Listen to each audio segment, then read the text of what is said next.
You know, so I usually do my homework. I'll find somebody who knows somebody or something. They could give me some information, like, who is it? Like, who is he?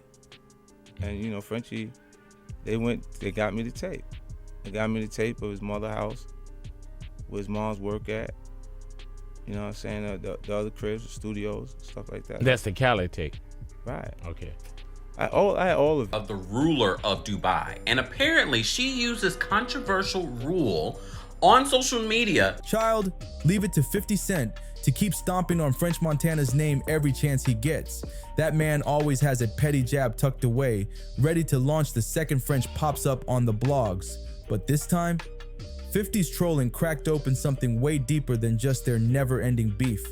People are saying French Montana isn't just dodging industry chaos. He might have thrown himself into something even scarier. The diamond comes out, like we said, and now you have real deals on the table. And out of all those, you go with Diddy. That's not how it really went. Was it Diddy? Was it Bad Boy MMG? Yeah, I went to go see Ross. And Ross was like, I got an opportunity for you. I don't have the money for you, but I got the opportunity. I guess because the same thing Meek did, the same thing Wale did. I guess whatever the way the situation, his label was, he wasn't trying to give me the money I wanted. And I wanted like a whole bunch of money. But he was like, look, let's do it like this. Let's call Puff. And let's get him to give you the bag. You can still be MMG / you know what I'm saying? Bad Boy, Coke Boys, yep. Right. How much money did you get? $2 million. encrusted cage of Dubai royalty. On the surface, the headlines look like a major win.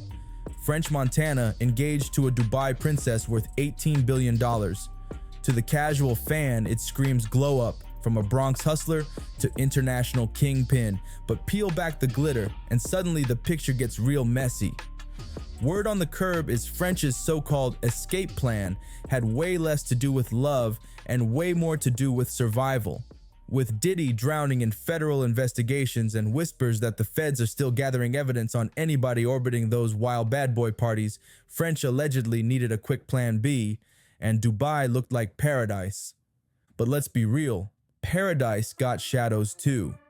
Insiders say Dubai might sparkle on the outside with its golden towers, Lambos covered in crystals, and endless rivers of cash. But some of those royals carry reputations that Hollywood scandals couldn't even compete with. The whispers aren't new either. For years, there have been stories of Western celebs getting flown out, of princes with bizarre appetites that made tabloid scandals look like kid cartoons. Now, here's where the streets start connecting dots. French has always had that image, a man who parties hard, chases bags, and knows how to stay close to powerful men if it means a come-up. So when he suddenly locks arms with a princess and a reported $7 billion safety net, folks aren't buying the fairy tale ending. It's not that they don't think he could love her. It's that survival might have been the bigger motivation. And that's why 50 Cent's shade hits so hard. When he says French got bought, it ain't just about some engagement ring. It's about the bigger perception that French didn't escape the game. He just traded one boss for another. He ran from Diddy's circus straight into a kingdom where the rules are even harsher. Same game, bigger stakes, obeying men with endless money and zero accountability. That irony stings. French thought Dubai was his emergency exit. But if those stories about the princes are even halfway true, he might have jumped out of Bad Boy's fire right into Dubai's oven. And unlike the feds, who eventually cut deals, drop cases, or move on, the royals, they play forever. Which is why this $7 billion rescue plan feels less like salvation and more like a golden trap. He might have bought himself time, but what's the real cost? Now rewind, because to understand French's Dubai leap, you gotta look back at how he even fell into Bad Boy's orbit in the first place. French Montana didn't just land that deal by dropping Pop That and calling it a night. No. The whispers around that signing always had a funky odor. And with everything that's come out about Diddy these past 2 years, fans are revisiting it all with fresh eyes. Here's the part folks forget. When French was shopping for a label deal, he wasn't some random mixtape rapper fresh off the block, and fans been side-eyeing this man for years. First, because French himself admitted he took less money up front than what Ross or Jay were offering. but still chose Puff anyway. Second, because every time French was spotted stumbling out of one of those infamous villas looking half alive, the internet clocked it instantly. People pulled up old clips from 2016 to 2019. French looking drained, worn down, barely standing, and the timing always seemed to match up with those wild weekends Puff was celebrating him. The rumors only got messier after Diddy's arrest in 2024, when producers and ex-associates started spilling about what it really took to secure those shiny deals. One producer even swore Diddy straight up blackballed him after he refused to join a freak off. So of course, when the streets looked back at French's lightning-fast rise, the whispers turned into a chorus. Oh, so you stayed and took the deal? We know what that means. Now, are there hard receipts with French's name stamped on them? Number. But the circumstantial tea has been piping hot for years. You got Diddy gifting him his own Ciroc French vanilla flavor literally the day after they were allegedly together all night. You got that viral birthday clip where Puff's in a robe, French is shirtless, both looking sus. And then you got French himself bragging that he wanted the big bag, and Puff was the only one bold enough to give it. To the industry, it looked like a regular label signing, but to the streets, it looked like a man who was willing to pay a personal price for career elevation. And that's exactly why people now think he's running the same play in Dubai. Once you've shown the world you'll trade dignity for opportunity, folks start assuming you'll do it again, just with a bigger bag and a different master. And here's where the rabbit hole gets deeper. Mid-2024, French Montana pops up at Paris Fashion Week, not just flexing a new outfit, but allegedly flashing a brand new fiancé. And not just any fiancé, but Chiara, a princess tied to one of Dubai's ruling families. Baby, that ain't no regular Bronx love story. That's a power chess move. See, right around that same time, the feds were building a mountain of evidence on Diddy. The alleged tapes, the trafficking whispers, the money laundering angles. Anybody in Diddy's inner circle suddenly became radioactive. Artists, assistants, producers, even casual friends were all getting subpoenaed or grilled. And French, he wasn't just a casual friend. He was practically Diddy's shadow for years. The birthdays, the champagne deals, the constant cosigns. If prosecutors wanted to make their case airtight, French's name was bound to come up. So what does he do? He doesn't just skip the country, he attaches himself to one of the wealthiest families in the Middle East. Reports say Sheikha's family is worth over $18 billion. That's oil money, bloodline money, the kind of money that doesn't flinch when you toss around $7 billion fortune. And marrying into that doesn't just bring cash. It brings protection, it brings immunity, it brings residency in a place that does not play about outsiders poking into their business. So the streets don't buy the love story. They say French isn't swooning, he's surviving. They point to how fast the engagement went down, how perfectly it lined up with the heat back in the States, and how French suddenly spends more time sipping tea in Dubai than hanging out in New York or LA. To the fans, it looks like a whirlwind romance. To the critics, it looks like an escape plan dressed in Cartier jewels and wedding vows. Here's the part French probably doesn't want to face. Running from Uncle Sam to the UAE doesn't automatically mean freedom. It might just mean he signed up for a brand new contract, one with even scarier fine print. Dubai shines on the surface, Lambos everywhere, skyscrapers glittering in the sky, pet tigers chilling on yachts. But behind the glossy Instagram feeds, the whispers have always been dark.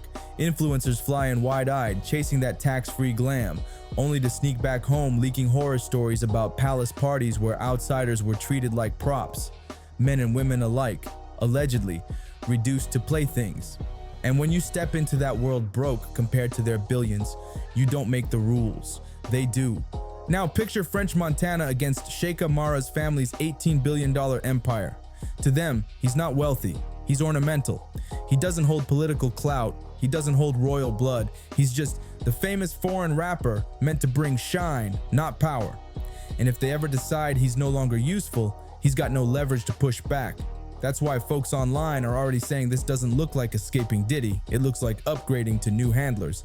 Instead of Miami freak-offs in Puff's mansion, it's private villas in Dubai. Same game, bigger stage. And let's not forget, Mara's family isn't new to scandal. Remember Sheikha Mara's viral Insta divorce in 2024? She shocked the entire globe by dropping her husband with just 3 words: "I divorce you."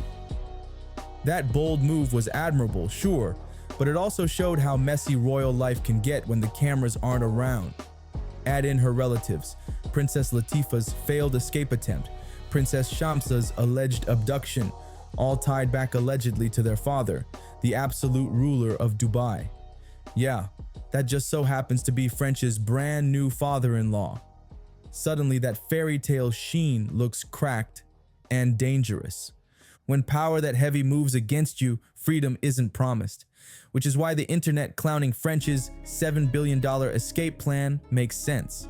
On paper, it's genius. Marry obscene wealth, secure residency, and hide under a royal shield if the feds come knocking. But socially, baby, it looks like deja vu. For years, people laughed at French for being Diddy's boy toy. The shirtless dinners, the birthday serenades, the Ciroc French vanilla flavor, like a reward for loyalty. Now the whispers say he just swapped one sugar daddy for an entire dynasty of potential sugar kings. The irony bites hard.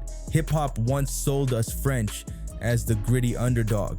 Moroccan blood, Bronx hustle, Coke boys pride. But royalty in Dubai doesn't play like Bad Boy Records. You don't outshine them, you don't embarrass them, and you definitely don't outlive your usefulness. If even half the whispers hold truth, French didn't escape a velvet leash, he upgraded to a golden cage. So sure, he left boiling water in the States. But in Dubai, whew baby, he might be sitting right on the stove. 50 been shading French for years, calling him washed, calling him Diddy's leftover. But maybe, just maybe, he sees the danger French is stepping into. A trap that doesn't come with chains, but still smells like them. Those velvet cages people whisper about in Dubai. But here's the flip. What if this isn't a trap to French at all? We're looking at him like, damn bro, you sold your soul just for protection. But what if that's exactly what he wanted? Some folks chase freedom, others chase comfort. French might not see himself as a prisoner locked up in some palace. He might see himself as the chosen one, the Bronx kid who hustled mixtapes and somehow flipped it into gold-plated security. We call it hell, but to him, it could feel like heaven, with AC blasting and a driver waiting outside 24/7. And that's why 50's jokes cut so deep, because under all the trolling, there's a sliver of truth. 50 built his whole empire on independence, owning his name, flipping street credibility into boardroom dominance. French, meanwhile, might have flipped survival into servitude. But let's be real, who's really winning here? The man still fighting for credibility in hip-hop circles, or the man sipping tea behind palace walls, scandal-proof, untouchable, and sitting on a $7 billion safety net? It's messy, it's ironic, and it's the paradox French Montana lives in right now. To us, he looks like property. To him, he might feel like royalty. And maybe that's the biggest twist of all. 50 Cent can drag him all day, but French Montana might just be smiling, thinking this was the plan the whole time. Like, comment, and subscribe for more breakdowns, because this saga is only getting spicier.